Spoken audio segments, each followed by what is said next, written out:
My dad always told me, like right when I was getting ready to go to college, he said, Randy, if you don't have your own goals, somebody else will use you for theirs. You know, I know you're kind of re-releasing your new old book, but with a lot of revisions, which I'm loving, by the way, dude. I think it's a must read for anybody. And as we get into that, before we get too far into that, I actually want to talk about one of the key concepts, if you're okay with it, called the polaris point, because I thought it was pivotal. Like I thought it was just, it's a concept that's easy to understand, but nobody's actually put it into that terminology to where you can really digest it. So what is the polaris point, and how did you even come up with that terminology? Well, if you look at it, like the polaris point is so incredibly profound. Back in the ancient times, everybody would use the North Star for guidance. Yeah. And really, if you were a ship captain, if you were, if you were a hunter, and so in all of the ancient writings, in ancient scriptures and everything, is just like that North Star is so critical for guidance. And I think a lot of times in our life, it's like, do you truly know what your North Star is? And that for me, that really means like, what were you put on this earth to do? What were you put on this earth to create? What are you going to create while you're here? And, for me, it was so profound too when I was writing this book. And that's why me and Ethan made it, really one of our first points is like, if you don't know where you're going, anywhere will get you there, But my dad always told me, like right when I was getting ready to go to college, he said, Randy, if you don't have your own goals, somebody else will use you for theirs. Man, that's so true. And so I remember that when I was packing up, dude, I get goosebumps even thinking about it. I remember when I was packing up, getting ready to go to that first year of college, and I wrote that down in my journal. If you don't have your own goals, somebody else will use you for theirs. Yeah. And that was just so profound to me. So that's really your North Star. Your polaris point is your North Star. Your polaris point is the direction that you're going, and you better be really clear on where that is. Absolutely. Well, I mean, so to piggyback off of that, and I'll second that. There's a couple of experiences that I have that kind of showcase these very same points, and some of the things I'm excited to talk to you about today.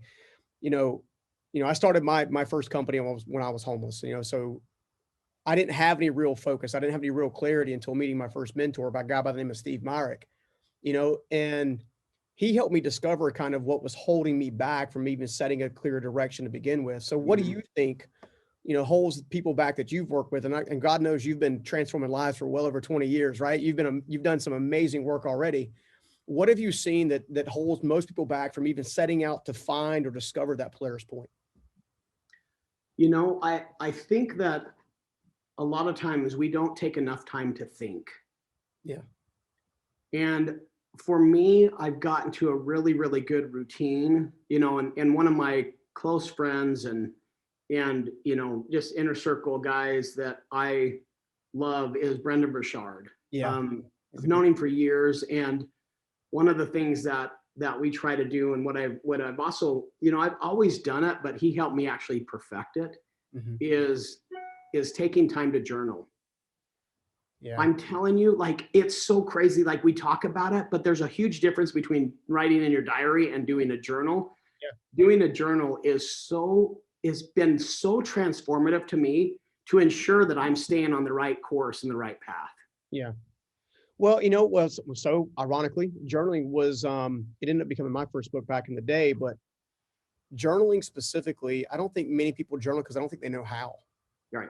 Are they just jotting down their thoughts for the day? Are they asking themselves questions? Are they using it as reflection time, or are they jotting down hopes and dreams? And I mean, how should someone actually use a journal properly? I mean, based on your experience. So again, you've got to, I really, and I learned this from my buddy, Tyler Norton. He always, said that if you don't have your strategy on one page, you don't have a strategy. Yeah. And so I have a really clear with my journal. I know exactly what I need to do. And I've got, honestly, if you saw my calendar, I've got my whole week mapped out. I've got my whole month mapped out. I've got my big stones mapped out for the year. I'm not letting anybody else tell me where I'm going. Like I'm leading my own crusade, my own life, but I have to check in every single day. Yep. And so for me, what this has been one of my practices, and it's different for everybody, but I'll tell you what works for Randy Garn is that I spend a lot of time journaling at night. And I mean, not a lot of time, it's about 30 minutes, but it's like my sacred time. It's like my creativity time. It's my think time. And I write down the critical things that I need to accomplish that next day. And I actually look at, did I do what I say I was going to do the previous day? Yeah. So I used to have a hard time sleeping because I had so much going on in my head. You know, we're running several companies and a lot of stuff happening. I've got 6 kids. I've got 2 sets of twins. I've got a high performing wife as well. That's just awesome. And so I had to find a quiet place. So I made sure my office, my private office at home and at work is literally a place where I can critically think. Yeah. And I write down exactly what I'm going to do that next day. If you just implement that practice, if you're stuck or if somebody's like struggling, dude, journal at night or first thing in the morning. I do it at night so I sleep better. And I know when my feet hit the ground in the morning, coach, I am rolling. I'm ready to rock and roll. That's awesome. I know exactly what I'm doing. I don't check my phone. I got my routine down. I've got my habits down, and that's what's happening. Love it. I absolutely love it. Yeah. I mean, journaling is, it's definitely powerful. And it's one of those things that maybe it's a little awkward to kind of get started if you've never done it before. You know, if you just get to pull out an iPhone or a Google Doc or something just to start throwing some stuff on paper. You know, I love the fact that you use it to kind of hold yourself accountable. I think Ed Milet refers to it as keeping the promises that you make to yourself. Yeah. Right. I love that. You know, there's this other concept that's in Prosper that I really, really love. And I may get the terminology wrong, but called the hedonic treadmill. Is that right? Is that how you pronounce it? Hedonic treadmill. Explain to the audience. Hedonic or hedonic treadmill. Hedonic. Okay. All right. Yeah. So explain to the audience what that is. Cause you know, one of the things I love a lot about your book is it's not just amazing stories, because there's amazing stories. It's not just principles and lessons, but the fact that you actually took the time to even have some pictographs, if you will, of kind of how these different processes work. So you can actually lay them step by step. It's something that I think we don't see a lot anymore in, you know, best-selling books. And congratulations on the Amazon bestseller already. That didn't take you long, right? But explain to us what this treadmill process was, how it was discovered, why it matters, and what somebody can do with it.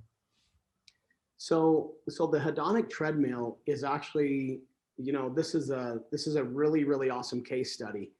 It essentially says that as we were doing a lot of the research and a lot of the interviews for our book, we did a lot of interviews. It's the more money you make does not actually increase your level of happiness. Yeah, that's true. Very true. And sometimes the more money you make can actually increase your misery if you don't have your core right. Yeah. And so the hedonic treadmill is that person will keep racing and running as fast as they can in life, hoping that materialistic things will increase their joy. Yeah. And the research is that it won't. And that there are certain things, and actually Prosper, we're actually for making tons of money. We're for actually, you know, being as successful as you can financially, but not at the cost of your joy and satisfaction and overall life happiness. Yeah. We all know a lot of people that have made a ton of money. And I'm coaching with some highly, highly, highly successful CEOs that basically they come to me because they want to get off that hedonic treadmill. They want to bring back the joy and the passion and the love in their life and do it in such a way where they can enjoy it. So the hedonic treadmill is just, you have to be aware that the increase in money or materialistic things are not going to necessarily give you that joy and satisfaction in your life like you think it could. Yeah. Well, I was just thinking back, I was having some memories. You know, I've been in business now, I think I own 6 companies now total, employed a few hundred, you know, several hundred people. But I can think back to the moment where I think I discovered that what you're describing is a level of maturity. Because when I first started my first company, it was, okay, I need shelter, I need food, I need to like get some stability. That quickly got into, okay, I got to get out of debt because I'd racked up a bunch of debt. And that led me to, okay, what's next? Well, my competitors had the Rolexes, my competitors had the nice cars and the big houses. Okay, well, that's got to be it, right? That's got to be what makes us happy, because my family grew up kind of poor. And, they always said that, oh, well, if you can get to where we can get to a double wide trailer, we got it, right? Yeah. Well, you go through all that process. And then I remember, I'll never forget this moment. I had this competitor of mine who had a bright, like rose gold Submariner watch, blue bezel. And Yep. I was like, all right, I'm going to get me a Rolex. I busted my butt to try to earn that Rolex and to get the Rolex, within a year or two, I obviously got my income level to that place in time where I could actually make that a reality. Only to discover that after about 6 months of having that watch, it just became a watch. Yeah. It just became something sitting on top of a counter. And then it fell off the counter, which is, they're supposed to be indestructible with that crystal bezel. Well, it turns out you can shatter crystal, apparently, because I did, and it cost me like $2,000 to get the watch fixed. One of the things that I learned from about that moment was my pursuit of things was directly holding me back from my pursuit of purpose. Totally. And I later discovered that the greatest purpose in life you can ever have is serving the person you used to be, right? So you've been doing that, right? You're serving entrepreneurs, you're serving business owners, you're serving sweet professionals and high income earners. And they have all that stuff. They can go out and buy the watch and buy the house and buy the stuff. But what you're really saying is they don't have peace. They don't have contentment. They don't have joy, right? So how do we get to that? How do we get maturity to already start to shape at the early onset of an entrepreneurial journey? How do we get a younger version of you or myself kind of setting the right expectations of what to pursue? How do we do that? I mean, honestly, that's such a great question. And me and Ethan have been talking about this a lot. As you go through your life and you build companies, we built companies and sold them, and you get to a point, and I think it has to do with really understanding three things. It's who's your inner circle, Mm-hmm. who's your tribe, and who are your fans. Mm-hmm. Yeah, absolutely. So if you think about it, I'm going to tell you right now, the greatest joy and satisfaction comes with having deep relationships. Yeah.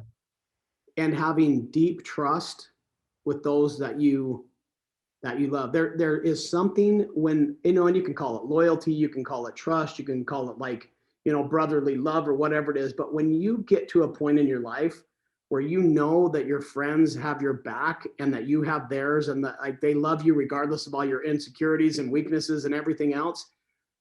Now that's having a really, really good group of humans around you. I would say that if you're at a point in your career where you're trying to please everybody else and you don't have that solid foundation and that solid group, I'll be find those 2 or 3 people in your life that really inspire you. Yeah. And I'll get to this a little bit, but for me, it's having that core group of just amazing humans that I know are my best friends in the whole world. Yeah. That are highly competent, highly successful, and people that we all aspire to be like, and we push each other. Yeah. Too many times people try to, we fall in love with the wrong things a lot of times. And I say, we fall in love with the wrong things. But the other thing that's really important for me is that the greatest joy comes within the walls of my own home. Yeah. So my wife, and I know that this isn't for everybody, but I talk a ton about my family. Mm-hmm. I have 6 kids. I've run companies. My wife is an entrepreneur as well. But my greatest joy comes within the walls of my own home. And our greatest joys and our greatest sorrows will come from that. And so I ensure that I have a deep relationship with my wife and with my kids. And more than money, that's where my greatest joy has come from. Yeah. And so I would say your family, and then your really core circle of friends that you find that good group of people. That is actually where your greatest joy will come from. Love it. Love it. When I was just thinking, I had a situation, I had an embezzlement situation with one of my businesses I dealt with a few years ago. And I think that taught me in that moment probably the greatest lesson that I ever learned, because I went for a solid year because I had to put that company back together from scratch. a solid year without basically seeing my wife or my kids. Yeah. I heard Grant say this recently, Grant Cardone, that he didn't want to be in a place where he even missed them growing even an inch tall.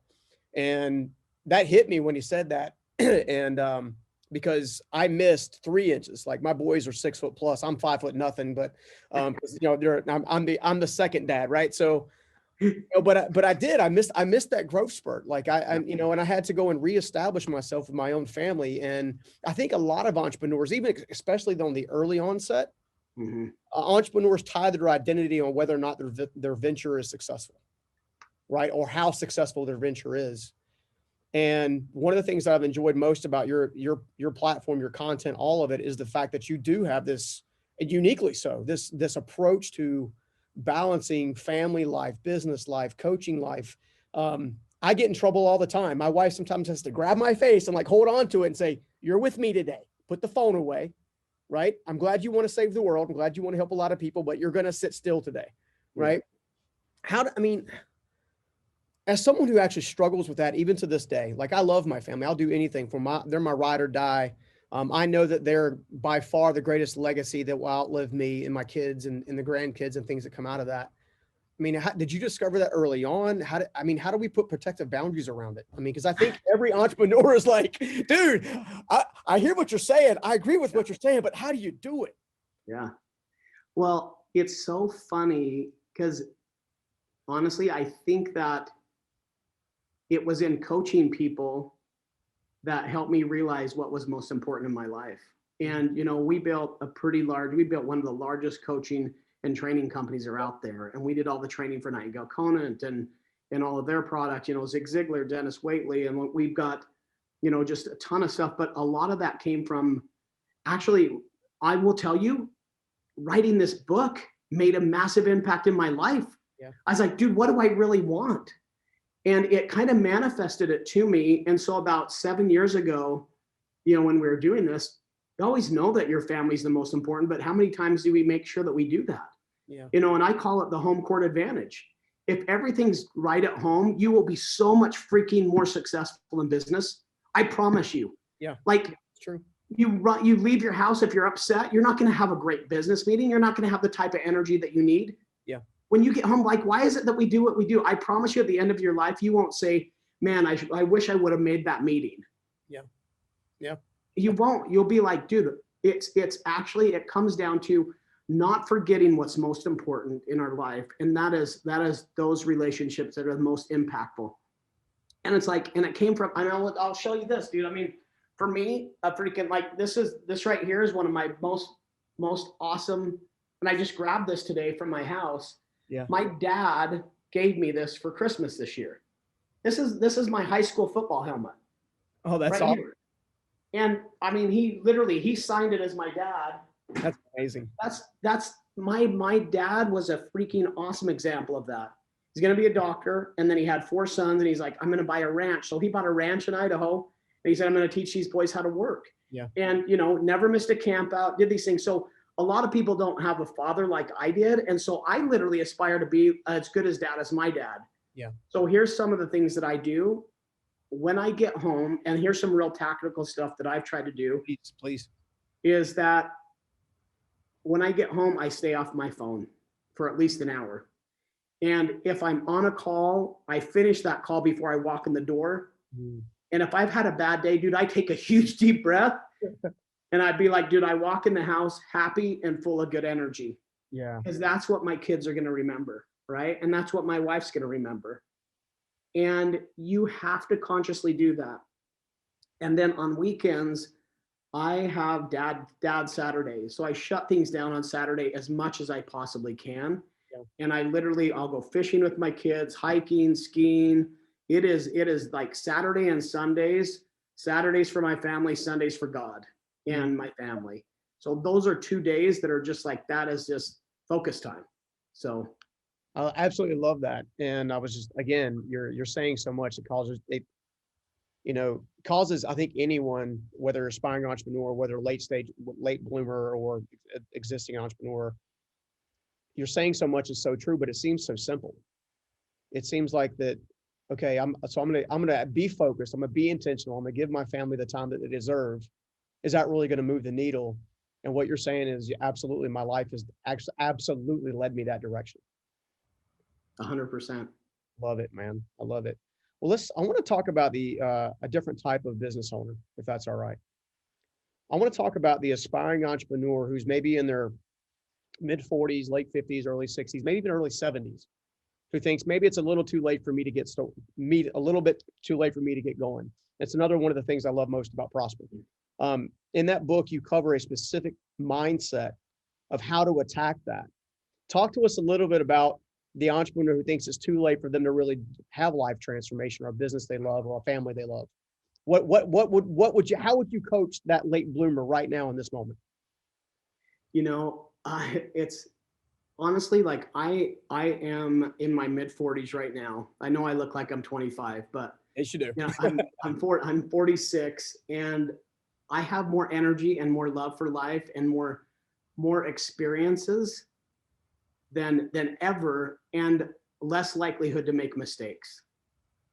Yeah. So if you look at, I think it was Edison. I mean, wasn't he like in his mid 60s when he invented the light bulb? Yeah. You know, I would say right now, and I actually know a lot of entrepreneurs that are in their mid 50s and 60s, and even in their 70s. Like my dad's 87. He just bought a cabin up in Idaho on the river, and he's like, and it's funny because one of the realtors said, well, hey, this guy can't take care of it anymore. He's 85 years old. And my dad's like, well, dude, I'm 86. so I think it's like, it's never too late to start. And in fact, the thing that will keep you alive more than anything else is continue to be creative and push yourself and grow. Yeah. It's when we stop is when we die. Yeah.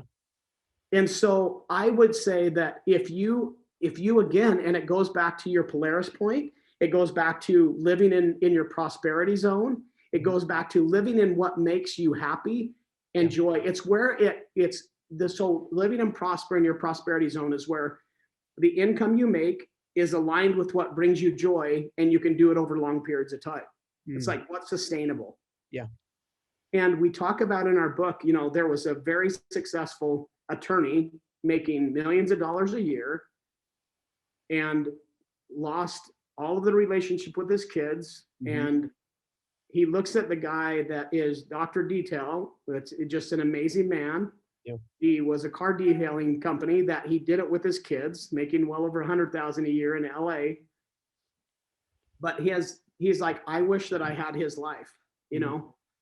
And so it's like, what are you doing that can earn an income, can maintain your happiness and joy, and that you can do it over long periods of time? And it gets back to like, what is your purpose? Yeah. It's just aligning those three things up, because you can make a lot of money and be miserable. And that's not, for me, that's not life. Yeah, that's true. It's very true. That's very true. In fact, you know, one of the ways in which I learned the very thing you're talking about, not necessarily prosperity zone, I want to jump back into that in a second, was that first mentor I mentioned to you before, the guy that used to pluck me off my dad's construction crew and ride me in his Jeep and tell me about flipping properties. And I remember this, he asked me this one question: what's the difference between a rich man and a poor man? And of course, I'm like a teenager. I'm like, well, duh, money. And he almost could have slapped me. I mean, it was like crazy. And he said, absolutely not. It's the way they think. So you want to learn to think like me or learn to think like your dad? And it was deep. Fast forward probably another 10 years. This guy played a active, like father-like figure in my role, in my life, and my father's life. We're both, and he's on the verge of passing away. And my dad was bragging to him about, you know, you've built all these amazing houses, you've owned businesses in all these different states, you've traveled all over the world, you've left, you know, we used to watch him leave $1,000 tips under napkins and quickly skirt out of restaurants for a single mother. Like, he'd done all these kind of different amazing things. He was very generous, but also a very frugal businessman. And I'll never forget this. He was laying there and he had a mask on his face. His crinkled hand came up and he pulled the mask off his face after my dad was like kind of doting on about all the wonderful things he did. He said, what good are those things to me now? I have no health. And put the mask back on his face and went back and just kind of started resting again. That moment was so powerful. That happened when I was in my late teens. It is by far the anchor moment that has kept me in moments where I could have gone down the pathway of, I need more stuff, I need more stuff, I need more stuff. You know, there's one regret that I have in my life currently, and that is, while building one of my businesses, I missed 2 years of high quality time with my wife. And it just so happens that those 2 years were the 2 years that she still had health. And now she struggles with health on a regular basis. And those are the 2 years that I would give anything. I would give up the money. I would give up the stuff. I would give it all up to get those 2 years back with her.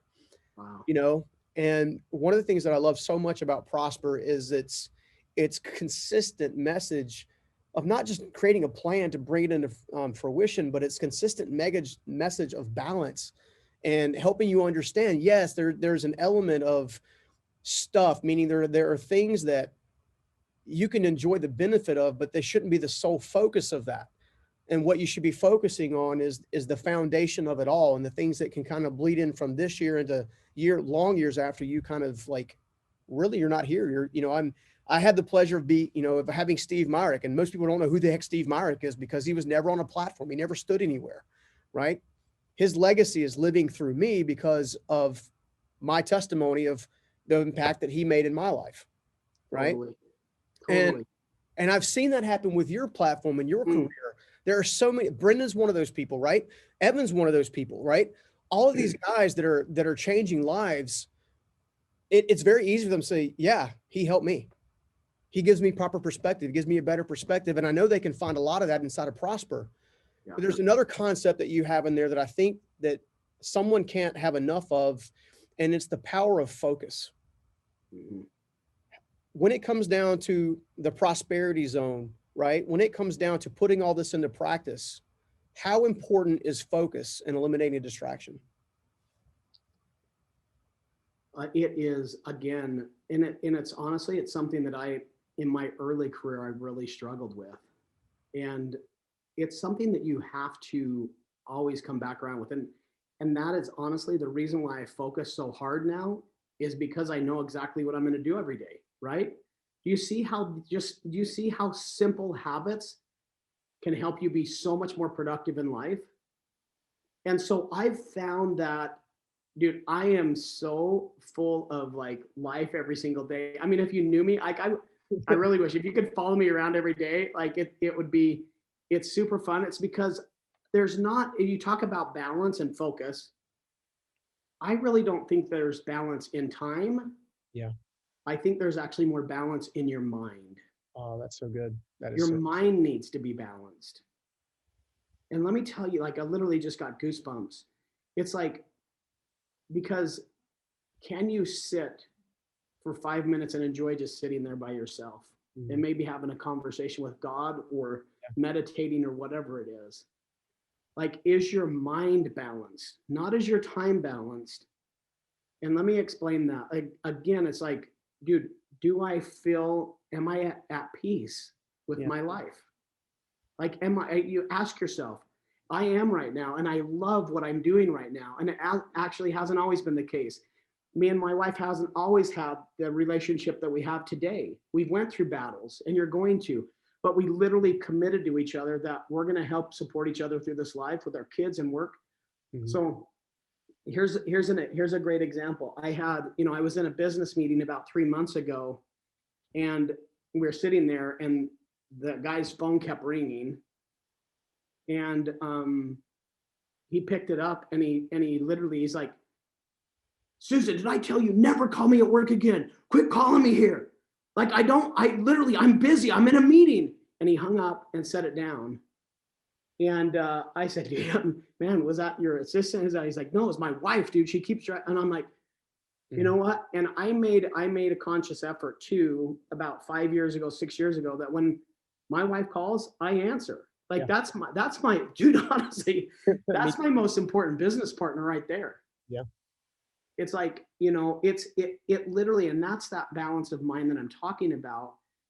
It's like, are you at peace with what you're doing? And that's what really, if you're living in that prosperity zone, if you're earning from your core, if you're taking profound action towards that goal, you will be at peace.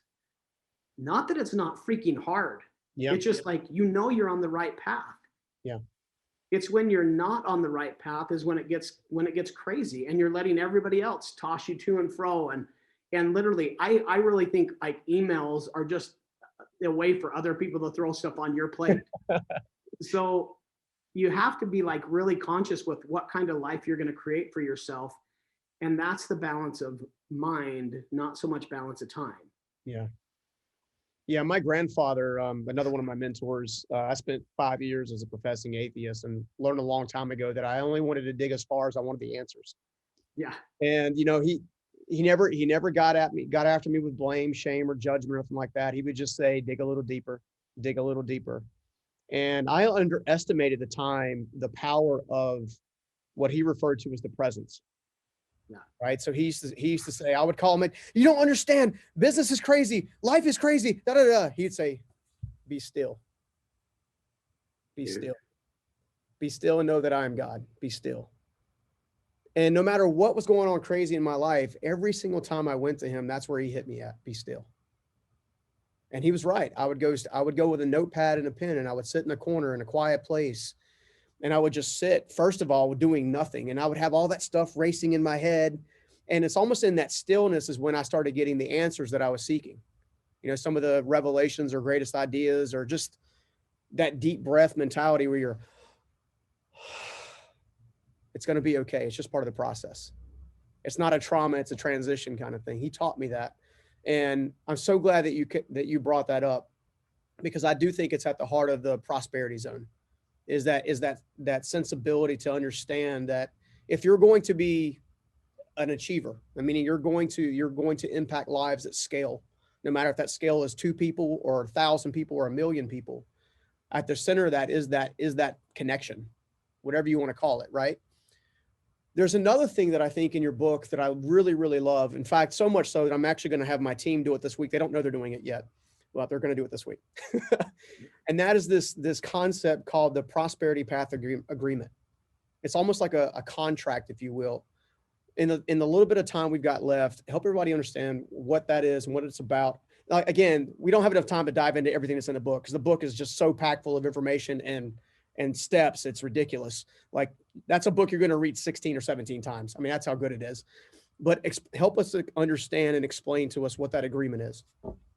So it's really that prosperity agreement that's where the most important commitment you can. So a lot of times in life, we commit to everybody else. We say yes too much.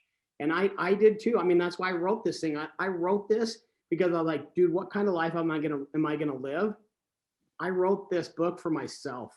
And Ethan did as well. It's just like, the prosperity commitments and the prosperity agreement is that you're committing to yourself, that you're not going to let the most important person that you should never let down is yourself.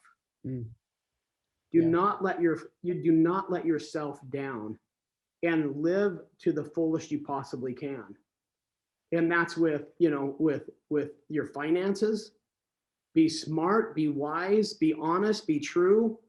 One of my good friends, James Clark's, always said, dude, it's all about labor and honor. Labor and honor. And are you earning is your income that you're earning aligned with what you do best in the world and with what you love? So, I mean, just really commit to that. Commit to your physical health. Like, I got a new coach, and guess what I did? Like, Ethan and I just signed up for a triathlon. I did the half Ironman last year. Dude, I'm a chubby, short little Irishman, but dude, I'm going to give it hell. I'm going to get everything I got. Oh, that's awesome. But I had to commit to those kind of things, right?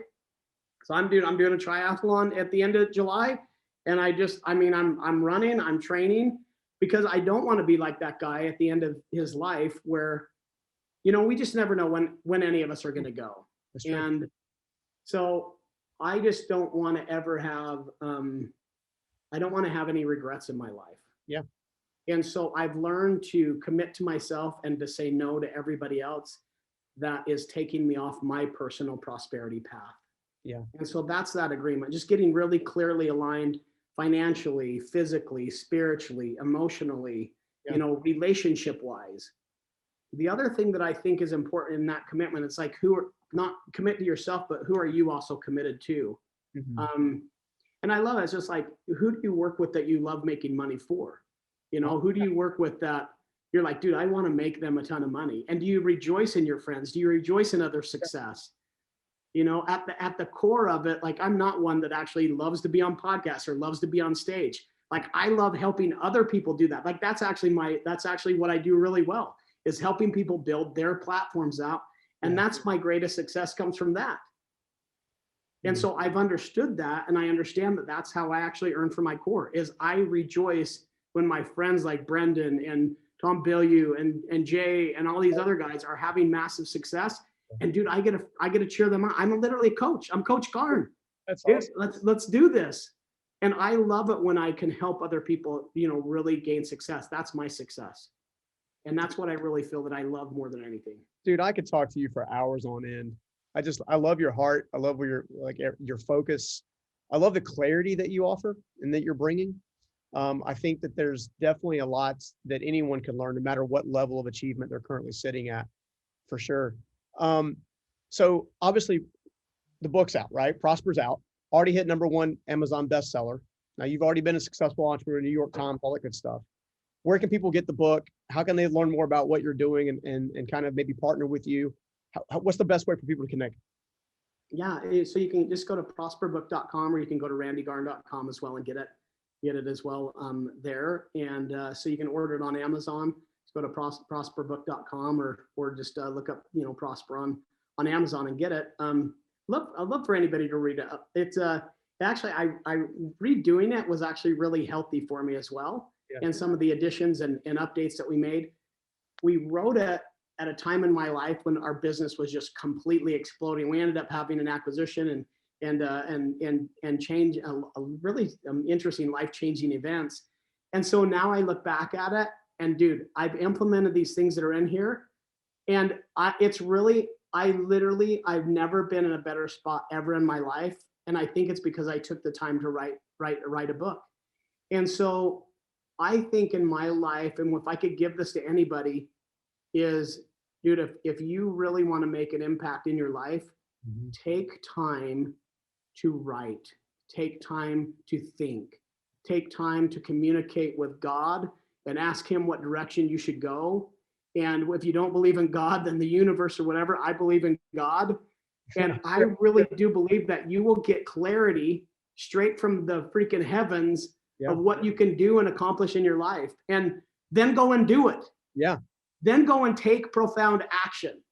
And that's what we want people to do. I love it. Well, all right. So I got like 2 minutes left. I know you're a busy dude, and you carved some time out, for which I'm greatly appreciative. I know the listeners are, for sure. Yeah. Let's close it out with action, right? I go read Prosper. I go and start implementing the process. I find my prosperity zone, right? I'm getting off the treadmill, and I'm really kind of getting my focus. Okay. What is it like to put in the work? What should I expect? And this is where, dude, I am a hard worker, and it does. And I'm not like anti-grind or anything like that. Like too many people work super hard in the wrong direction. That I do feel that if you get real clarity on what you want to accomplish in your life, you will freaking love the work. Yeah, I love it. And I know we talk about that, but I would say that if you're literally not in a spot personally that you're happy, dude, take a weekend, take a Friday, Saturday, Sunday, go up in the mountains, get a cabin, get a VRBO, and go design your life, and then go do it. Love it.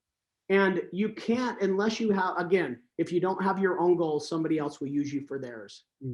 So get real clear on what kind of life you want to design, go design it, and then work super hard at it. And it is the labor that will bring the joy. It's the work that will bring the joy. It's the effort that will bring the joy. It's at the end of that triathlon, or the end of that Ironman, or the end of that freaking sell when you sold the company after 5 years of doing it, 10 years of doing it, that is like, we accomplished something big. And too many people sit there and do wishful thinking and try to please everybody else. And at the end of the day, it's like, did I spend time with those that I love most? Did I accomplish the things that God put me on earth to do? And did I live in my prosperity path? And it's very, very doable. Mic drop. Mic drop all day long, all day long. 67%, it was a Time Magazine poll, not even that long ago.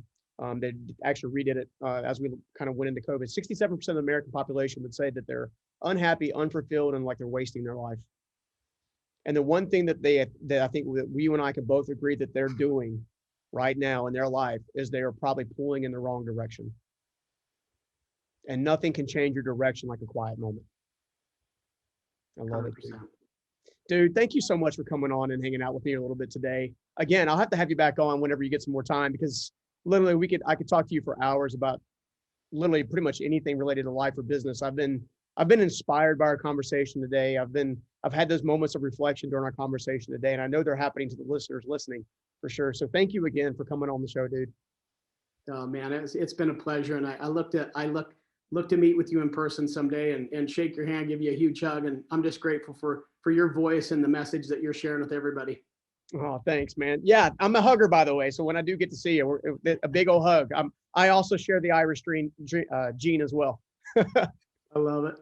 All right, dude. Will you get back to rocking it, and I'll see you later. All right. Thanks a ton. I hope you enjoyed that interview with Randy Garn as much as I did. And if you did, you're really going to love this interview right here. So check it out. So the source of the pain isn't the source of the problem. And so many people going to therapy come in with a presenting problem, but it's not the problem. I'm an alcoholic. No, your problem is you don't feel worthy enough.